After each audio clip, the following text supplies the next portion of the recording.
சகலமும் விழுங்கும் கதிரொலி இனமன சலசமலர்த்திடு அருணாச்சலா.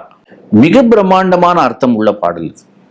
கிட்டத்தட்ட ஒரு சாதகனாக இருக்கக்கூடியவன், ஒரு ஜீவனாக இருக்கக்கூடியவனை அந்த அப்பேற்பட்ட அருணாச்சலம், அப்பேற்பட்ட சத்தியம் என்ன பண்ண ஆற தழுவி அவனை தன்னோடு சேர்த்து கொள்ளுகிற ஒரு ஸ்டேட்டை, ஒரு நிலையை இந்த இடத்துல பகவான் நமக்கு காட்டி கொடுக்கிறார்.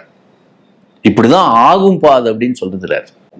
இந்த சகலத்தையும் நீங்க பார்த்துட்டு இருக்கிற வரைக்கும் you got into the world, நீங்க இந்த வேர்ல்டுக்குள்ள அகப்பட்டிருக்கீங்க அப்படின்னு காட்டி கொடுக்குறாங்க.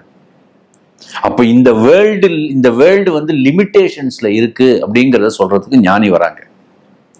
அப்ப சகலமும் விழுங்கும் அப்படின்னும் பொழுது இது எல்லாத்தையும் நீ எதனால இந்த துன்பத்தை அனுபவிக்கிறாயோ, எது உன்னை துக்கத்தில் தள்ளுகிறதோ, எது உன்னை ஆசையிலிருந்து பேராசை, பேராசையிலிருந்தும் இன்னும் பேராசை உன்னை அலைக்கழிக்கிறதோ, அப்பேற்பட்ட சகலமும் என்கிற பிரபஞ்சத்தை இது விழுங்கும். எது விழுங்கும்னா அருணாச்சலம் விழுங்கும்.